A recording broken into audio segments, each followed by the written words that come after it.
obviously this week has had its fair share of interesting news. I think it's fair to say across social media. Today we woke up to the news that Scott FITZGERALD has had his licence suspended by the British Boxing Border Control after allegedly assaulting his partner. Just your initial comment on that, Eddie.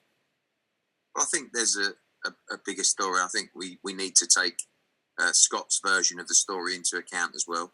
I won't comment on that because obviously that is a matter for the police at the moment. What I can tell you on Scott FITZGERALD is Scott FITZGERALD was put into Sporting Chance Clinic by Steve Wood mainly, but myself as well, because he needed some help. You know, he was struggling in life. He was struggling with various forms of addiction. And, you know, he stated this personally, so I'm not speaking on his behalf. And he's had a rough time of it, to be honest with you. The incident is, again, everybody's got their version of stories, and that will come out via the police.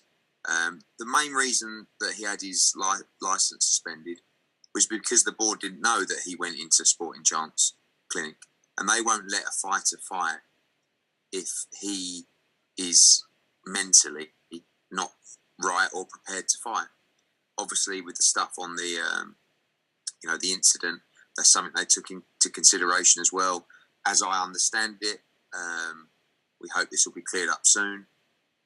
But it still doesn't take away the fact that he's work in progress, you know, on many different levels. And I think one of the tough things about this quarantine is he came out of rehab, really. I mean, Sporting Chance does a great job. And unfortunately, he had no gym to go to, you know, and he had no real support system because people couldn't go out and visit him and see him. And it was really frustrating because I would have quite happily, I wanted, you know, again, not speaking on his behalf, I'd rather he was out of Preston. You know, sometimes people grow up in an area and they've got a group of people around them who haven't really taken their life to the same levels that some people may have done. And it baffles me sometimes that people almost want to bring someone down. You know, I've seen it with fighters before. Kell Brook's another one. You know, where people who are supposed to care for you watch you burn down in flames, you know, or watch you just implode is the best word. And if they cared for you, they wouldn't. They'd put their arm around you and they'd say, no. And that's why, although he's so popular in Preston and he's just such a massive ticket seller, and ideally I'd like him to stay there, I think he needs to get out of Preston, to be honest with you, and live his life. When Scott FITZGERALD's in camp, when he's focused, it's not a problem. This is a situation for all fighters. But one of the big problems at the moment is they're not being able to go into camp.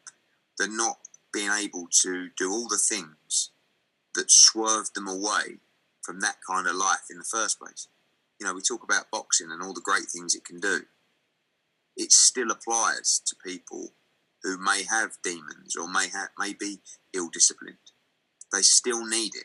You don't find a gym when you're 18 and your life is changed forever and you don't go back to that place you once come from. Boxing keeps you regimented. It keeps you disciplined. And right now, the problem we have is a lot of the fighters don't have that regimental element into their life. They don't have that discipline in their life because they're not being able to go to the gym. Not an excuse, but coming out of where he was at, Sporting Chance, he drove straight to my office. We had a really good chat. And, you know, I could see the next few days were difficult for him. He had some personal problems as well. And, you know, I would speak to Scott 4 or 5 times a day, you know, and I would speak to Steve Wood. And I could see, you only had to look from his Instagram, you know, from his stories and stuff like that, that he needed, you know, the help wasn't 14 days in Sporting Chance. That got him off to a start. But this is just the start of the recovery process for him. And unfortunately, with this isolation, people aren't being able to put their arm around him or me bring him down to the Matchroom gym and put him up down in Brentwood and say, look, have a month down here in camp. So no excuses. And listen, we'll see how it plays out. But that's the situation regarding him. He's definitely work in progress. obviously I appreciate it's very soon after the fact and there are still details to emerge from it, but considering the issues that he's had in the past, considering, I mean, he was due to box earlier on this year but couldn't for a variety of reasons. If this comes out that he is in fact guilty of what he's been alleged to, well, what he's been accused of, is there a potential for you not working with him in the future? Yeah, I think that, some people said, I'm sure we'll go on to the Billy Joe Saunders thing soon, there's people in place. It's very difficult, Rob, when you deal with someone, and people always go back to the one incident where I've said, I'm not going to work with you anymore, which was O'Hara Davis. And I really like O'Hara Davis, but it wasn't even one thing that he'd done. It was like a string of things. And again, not going back there, but it was the whole Liverpool thing and stuff like that. And got a lot of friends from Liverpool. And Scott, everything for me is a case by case, Scott has demons. He has problems, and it's so difficult because all these guys, including O'Hara, are all really good lads, but sometimes they do stupid things. We all do stupid things, but sometimes when you haven't quite had the guidance or maybe the education or, it's easier to do those stupid things.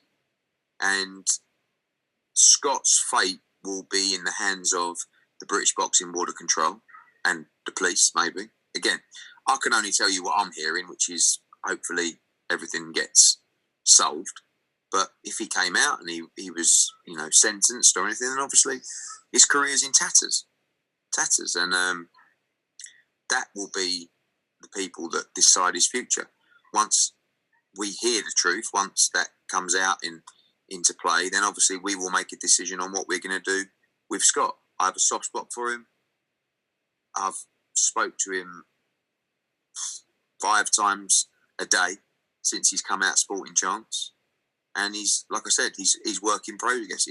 He's a recovering addict, really. That's the truth. And whether it's gambling or whether it's drink or whatever it is, it's everything, to be honest. And I'm very surprised that he's got to the level that he's got to with these problems. These problems were all there in his mind, and for the Fowler fight, for the Cheeseman fight, and he's managed to come through those fights. And I'm excited by his future. I'm excited by the Anthony Fowler rematch, of course. But this is bigger than that. This is law. This is life. This is happiness, and that takes priority. All of it.